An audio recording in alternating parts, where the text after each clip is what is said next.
سفر المظفر کا مہینہ جاری و ساری ہے۔ مہینہ تو ایسا ہے کہ بڑے بزرگوں سے اس کو نسبت داتا حضور رحمۃ اللہ تعالی علیہ کا عرس سفر مظفر میں آتا ہے۔ اعلیٰ حضرت امام اہل سنت امام احمد رضا خان علیہ رحمۃ الرحمان کا عرس سفر کے مہینے میں 25 سفر المظفر کو۔ شیخ مجدد الفسانی رحمۃ اللہ تعالی علیہ کا عرس، پیر میر علی شاہ صاحب کا عرس، بڑے بڑے بزرگوں سے نسبت۔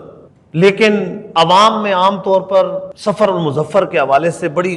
غلط فہمیاں پائی جاتی ہیں، اس سے بڑی بدشگونی لیتے ہیں۔ معاذ اللہ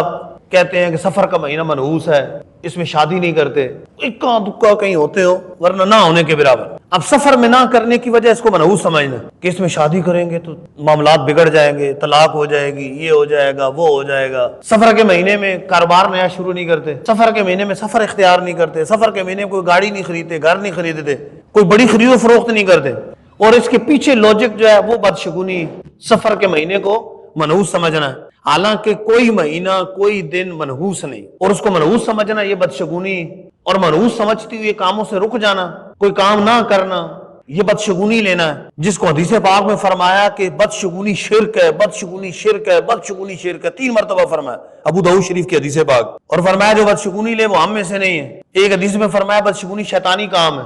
آنکھ پھڑ کے تو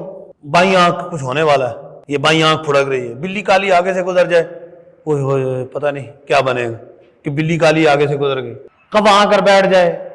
الو گھر میں آ جائے، لوگ بدشگونی لیتے ہیں، ناموں سے بدشگونی لیتے ہیں۔ جب بچے کا کیا نام رکھا ہے بڑا بھاری ہے، تبھی بیمار پڑا رہتا ہے، حالانکہ یہ بدشگونی ہے۔ اگر نام کے معنی درست ہیں، کسی نبی کے نام پہ رکھا ہے، کسی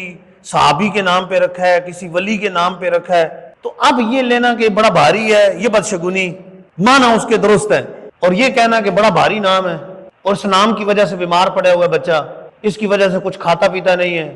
دودھ نہیں پیتا، تو یہ سب بدشگونیاں ہیں۔ ان سب بدشگونیوں کو ختم کرنے کے لیے سرکار دو عالم